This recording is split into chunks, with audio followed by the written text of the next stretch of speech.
नमस्ते। आज हम बात करने वाले हैं भारत के एजुकेशन सेक्टर में आ रहे एक बहुत बड़े एक रेवोल्यूशनरी बदलाव के बारे में। और ये बदलाव ला कौन रहा है? आर्टिफिशियल इंटेलिजेंस यानी एआई। पर रुकिए, ये कहानी सिर्फ किसी फैंसी टेक्नोलॉजी की नहीं है। ये कहानी है हर बच्चे तक उसकी अपनी भाषा में अच्छी क्वालिटी की पढ़ाई पहुंचाने की। तो फिर सबसे बड़ा सवाल यही उठता है ना कि आखिर एआई लाखों करोड़ों स्टूडेंट्स को उनकी अपनी उनकी मदर टंग में सिखा कैसे सकता है। देखिए, ये चैलेंज बहुत बड़ा है, पर अपॉर्चुनिटी उससे भी बड़ी है। एक ऐसा मौका जो इंडिया के पूरे एजुकेशन सिस्टम को हमेशा हमेशा के लिए बदल सकता है। तो चलिए इस पूरी पड़ताल में इसी सवाल का जवाब ढूंढते हैं। तो चलिए सीधे इस क्रांति के दिल में उतरते हैं। देखते हैं कि कैसे एआई, जो हमारी नेशनल एजुकेशन पॉलिसी 2020 का एक बहुत बड़ा सपना है, मातृभाषा में शिक्षा, उसे हकीकत में बदल रहा है। ये सच में एजुकेशन में इंडिया की अगली बड़ी छलांग होने वाली है। पर देखिए, इस क्रांति को समझने से पहले हमें उस बहुत बड़ी चुनौती को समझना पड़ेगा जो हमारे सामने खड़ी है। भारत की जो लिंग्विस्टिक डाइवर्सिटी है, जो इतनी सारी भाषाएं हैं, वो हमारी सबसे बड़ी ताकतों में से एक है। पर सच कहूँ तो यही चीज़ एजुकेशन के रास्ते में एक बहुत बड़ी दीवार भी बन जाती है। 22 ये नंबर देख रहे हैं? ये हमारे संविधान के 8th शेड्यूल में दी गई ऑफिशियल लैंग्वेजेस की संख्या है। अब जरा सोच कर देखिए, हर सब्जेक्ट की अच्छी क्वालिटी की किताबें इन सभी 22 भाषाओं में तैयार करना कितना कितना ज़्यादा मुश्किल काम होगा। और इस चैलेंज का जो सीधा असर है वो पड़ता है हमारे स्टूडेंट्स पर। सोचिए, जब बच्चों को अपनी भाषा में अच्छी किताबें ही नहीं मिलेंगी तो वो सीखेंगे कैसे? इससे होता क्या है, उनकी सीखने की क्षमता कम हो जाती है, ज्ञान तक सबकी बराबर पहुंच नहीं हो पाती। एक तरह की असमानता पैदा होती है और पूरे देश में एक स्टैंडर्ड की पढ़ाई देना वो तो लगभग नामुमकिन सा हो जाता है। तो सवाल ये है कि इस भाषा की दीवार का सल्यूशन क्या है? यहीं पर एंट्री होती है हमारे हीरो की, अनुवादिनी। ये एआईसीटी यानी all India council for technical education का बनाया हुआ एक जबरदस्त एआई टूल है, जिसे खास तौर पर इसी प्रॉब्लम को सॉल्व करने के लिए डिजाइन किया गया है। और अनुवादिनी का जो स्केल है वो तो सच में दिमाग घुमा देने वाला है। ये टूल सिर्फ 22 भारतीय भाषाओं में ही नहीं, बल्कि 89, जी हाँ, 89 फॉरेन लैंग्वेजेस में भी पढ़ाई के कंटेंट को ट्रांसलेट कर सकता है। ये तो वाकई कमाल है।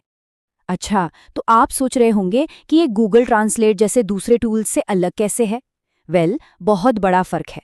नॉर्मल टूल्स क्या करते हैं, वो सिर्फ टेक्स्ट को ट्रांसलेट करते हैं और अक्सर पूरी फॉर्मेटिंग, पूरा लेआउट बिगाड़ देते हैं।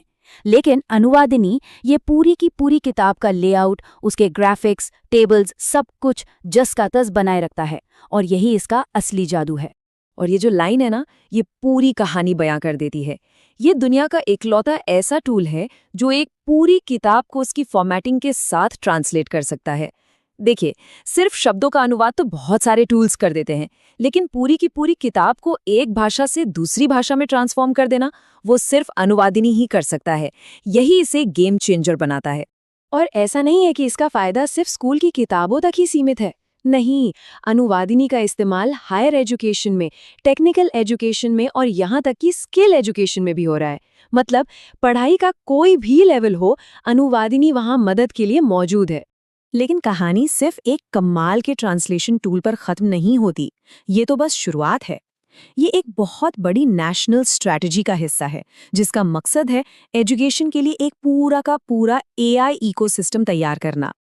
और इस इकोसिस्टम की नींव का नाम है बोधन एआई। ये आईआईटी मद्रास में बनाया गया एक सेंटर ऑफ एक्सीलेंस है, और सरकार ने इस पर छोटा मोटा नहीं बल्कि पूरे 500 करोड़ रुपए का निवेश किया है। और मकसद है एजुकेशन के लिए एक डिजिटल पब्लिक इंफ्रास्ट्रक्चर खड़ा करना। अब ये डिजिटल पब्लिक इंफ्रास्ट्रक्चर या डीपीआई है क्या भला?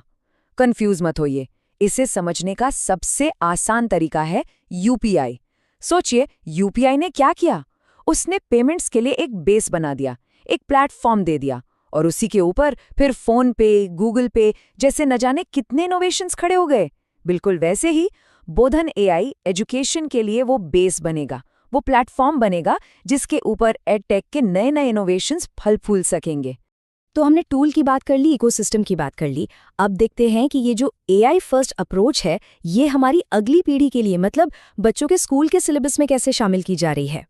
और यहाँ पे शिक्षा मंत्रालय कुछ बहुत ही कॉन्क्रीट, बहुत ही ठोस कदम उठा रहा है। सोचिए, आने वाले सेशन से क्लास 3 से ही बच्चों को एआई पढ़ाया जाएगा।